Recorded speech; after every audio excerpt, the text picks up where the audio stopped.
हाय, मैं हूं अयाज गोरखपुरी और आप मुझे देख रहे हैं फिल्मी बीट पर। तुम्हें निगाह से देखें भी, प्यार भी ना करें, तुम ही कहो ये क़यामत नहीं तो फिर क्या है। नज़र में आपकी सूरत नहीं तो फिर क्या है, ये इंतहाए मोहब्बत नहीं तो फिर क्या है। Hi guys, this is Monica and you are watching मेन फिल्म बीट। वेल, आज हमारे साथ एक ऐसे शख्स हैं जो आए हैं बहुत बड़ी फैमिली से, लेकिन खुद की पहचान उन्होंने इस इंडस्ट्री में अपने बलबूते पे की। वो शायरी इतनी अच्छी कहते हैं, लेकिन वक्त ज़रूर लगा उन्हें इंडस्ट्री में आने के लिए। लेकिन वो जो लोग कहते हैं हमेशा देर आए पर दुरुस्त है, उसमें से एक ऐसा टैलेंट आज हमारे साथ है। जी हाँ, आज हमारे साथ है अयाज जी। अयाज जी, वेलकम टू फिल्मी बीट। जी, बहुत शुक्रिया आपका। और मुझे खुशी है कि आप लोगों ने एक एज एक पोइट को आप लोगों ने इतना इम्पोर्टेंस दी और कुछ बात कहने का मुझे मौका दिया है आप लोगों। तो आप कुछ सवाल करें। जैसे कि अभी आपने कहा कि आपका ये पहला ब्रेक है, इतना वक्त लग गया और इतनी बड़ी फैमिली से आने के बावजूद तो खुद से आए, खुद को स्टैब्लिश किया। नेपोटिज्म का दौर है, हर कोई यहाँ पर वैसे चलता है, लेकिन आपने नहीं लिया सहारा। क्या कहना चाहोगे, क्या सोचा था आपने? नहीं, ये बहुत अच्छा सवाल किया आपने। और वक्त लगा, ये ठीक है, जो वक्त पे चीज़ें होती हैं और जिस चीज़ के लिए वक्त लगता है तो वो दुरुस्त ही है।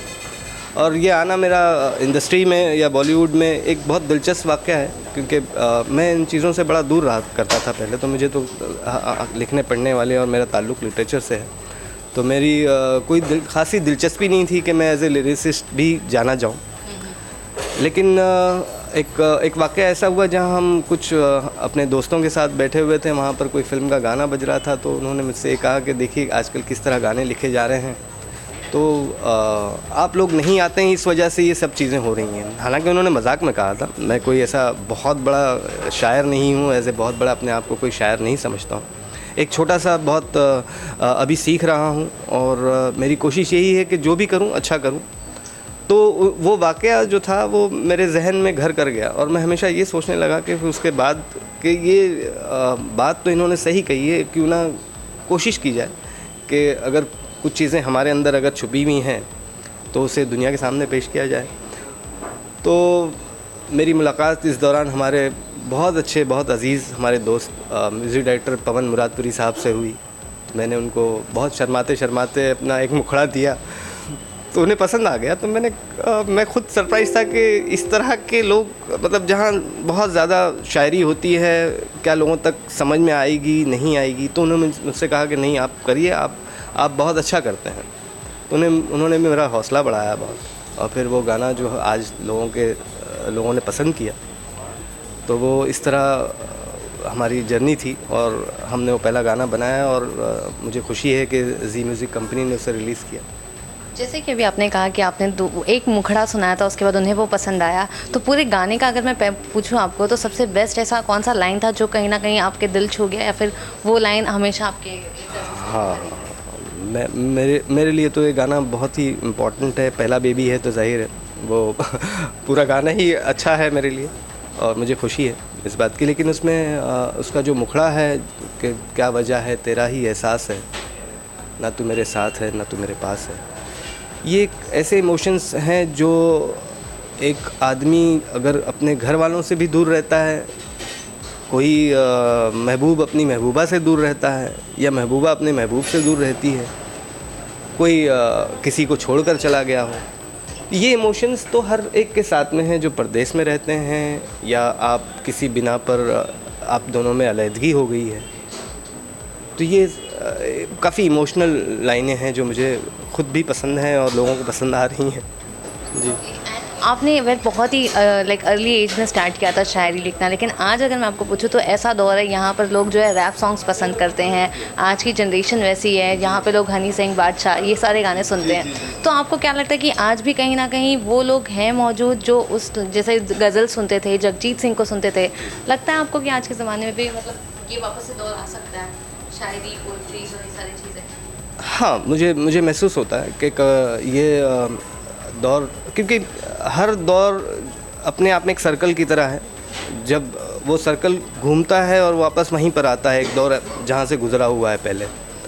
उम्मीद तो की जा सकती है कि वो दौर दोबारा आ भी सकता है, लेकिन मुझे अगर ज़ाती तौर पर अगर ये मैं सोचता हूँ तो मुझे ऐसा लगता है कि अब वक्त इतना आगे निकल गया है कि अब मुश्किल है कि वो लोग उस तरह की टेप रिकॉर्ड में पंकज जी की गज़लें सुनें, जगजीत सिंह को याद करें, मेहदी हसन साहब, गुलाम अली जी, ये सब लोग, वो एक दौर ख़त्म ही हो गया है। अब उनके लेवल का ना कोई लिखने वाला है, ना उस लेवल की गायकी है।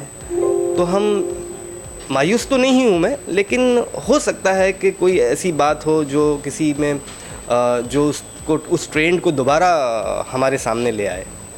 उम्मीद तो कर सकते हैं, वरना ज़ाती तौर पर मुझे लगता है कि ये मुश्किल है, क्योंकि हम जिस तरह जा रहे हैं। और रही बादशाह साहब की, हनी सिंह साहब हैं, ये सब लोग अपने काम में बहुत माहिर हैं और ये बहुत अच्छे लोग हैं, अच्छा गाते हैं, अच्छा लोग इनको पसंद करते हैं, इनकी कला के कदरदान हैं लोग।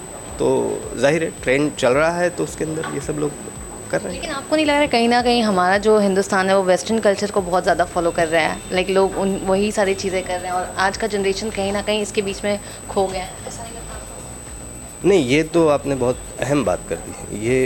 ये महसूस तो सभी लोग करते हैं और ये पूरी दुनिया में हो रहा है, क्योंकि जिस तरह ग्लोबलाइजेशन का दौर है, यहाँ पर दुनिया जो है एक मोबाइल में सिमट गई है। हम एक मोबाइल के अंदर सारी चीज़ें, दुनिया जो है वो एक मोबाइल में सिमट गई है और हम घर बैठे बैठे एक मोबाइल के अंदर वो सारी चीज़ें देख लेते हैं, पढ़ लेते हैं और ज़माने की ख़बरें हमें मिल जाती हैं। तो कहीं ना कहीं मुझे ये लगता है कि हम वेस्टर्नाइज तो नहीं, लेकिन ये है कि ज़माने की जो डिमांड होती है, जिस तरह से आज का दौर, हमारे वक्त में कुछ और डिमांड थी, हमारी आने वाली नस्लों के वक्त में अभी जो है वो कुछ और डिमांड है। हमारे बच्चे अब ऑनलाइन स्कूल भी पढ़ रहे हैं। अब स्कूल पे जिस तरह पाबंदी है, वक्त का एक तो बड़ा अनफॉर्चुनेट है कि ये चीज़ें नहीं हो पा रही हैं, लेकिन हम वेस्टर्नाइज हो रहे हैं तो ये दौर तो बदल ही रहा है। तो इसमें गाना तो काफ़ी अच्छा है, लोगों को काफ़ी पसंद भी आ रहा है, रिस्पांस भी अच्छा आ रहा है। लेकिन अगर प्रमोशंस की बात करूँ तो क्या लगता है आपको, प्रमोशन कितना अहम पार्ट होता है कि गाना तो आ चुका है लेकिन लोगों तक पहुँचे कैसे? प्रमोशंस आज के ज़माने में कितना अहम आपको लगता है? प्रमोशन का तो मुझे इल्म नहीं है, लेकिन मैं इतना जानता हूँ कि आपकी चीज़ अच्छी है तो लोगों तक पहुँची जाती है। आप उसे आपके लिए ये नहीं है कि आप उसे उसका ढोल पीटें हर जगह जाकर या कहीं मीडिया में और ये सब चीज़ें करें, तो ज़रूरी नहीं। मैं समझता हूँ आपकी चीज़ अच्छी होगी तो लोगों तक पहुँचने में वक्त नहीं लगता। एंड आजकल बहुत बड़ा चल रहा है, प्रमोशंस शोज़ से होती है, टीवी शोज़ में जा के लोग खुद को प्रमोट करते हैं, गाने दिखाते हैं वो, क्योंकि वहाँ पे फ़ैन फॉलोइंग बहुत ज़्यादा है। तो जैसे रियलिटी शोज़ हो गए, सिंगिंग शोज़ हो गए, बिग बॉस हो गया, ये सारी चीज़ें। तो क्या हम भी देख सकते हैं आपको प्रमोशंस के लिए कि शायद ये गाने के ज़रिए आप लोग बिग बॉस आए हैं?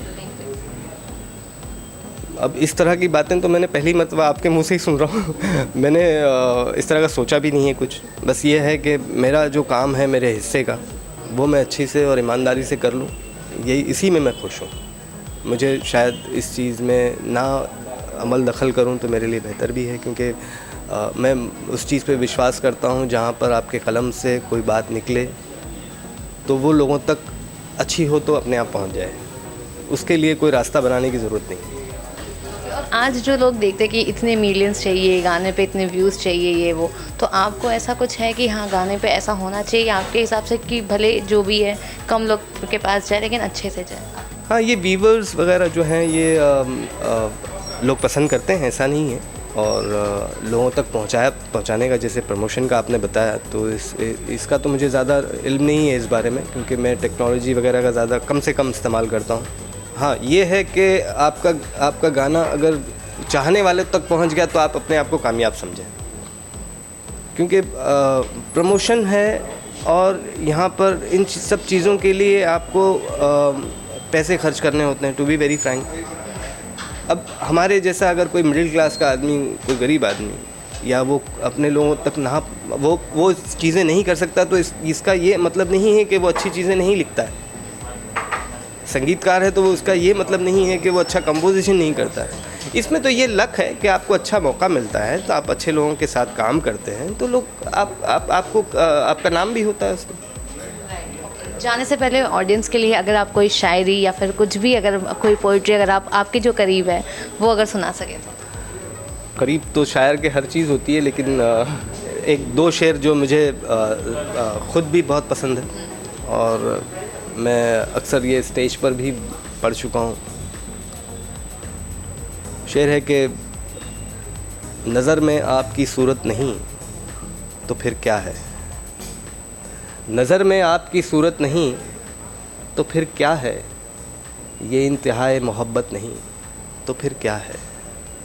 तुम्हें निगाह से देखें भी प्यार भी ना करें, तुम्हें निगाह से देखें भी प्यार भी ना करें, तुम ही कहो ये क़यामत नहीं तो फिर क्या है, नज़र में आपकी सूरत नहीं तो फिर क्या है, ये इंतहाए मोहब्बत नहीं तो फिर क्या है।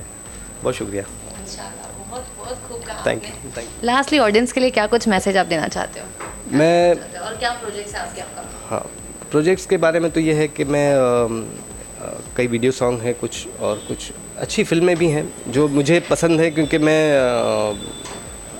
अपने लिए और अपने जो शायरी के हवाले से जो लोग शायरी पसंद करते हैं उनके हवाले से अच्छा काम करने का ख्वाहिशमंद हूँ, और लोगों से यही चाहता हूँ, दुआ करें कि मैं कुछ अच्छा कर सकूँ, आप लोगों तक अच्छा पहुँचा सकूँ। और रही बात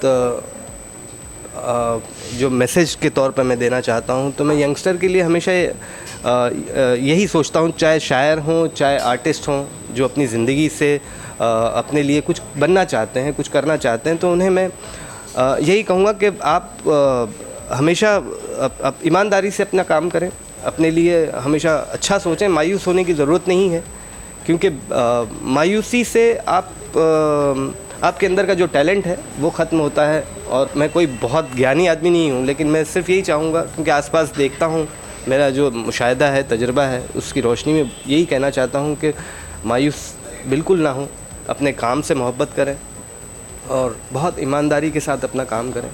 देखिए आप ज़रूर कामयाब होंगे। और हर आदमी जो अपनी ज़िंदगी से लड़ता है, ज़िंदगी से आँख मिला के बात करता है, तो उसके लिए कामयाबी के दरवाज़े खुलते हैं। Thank you so much.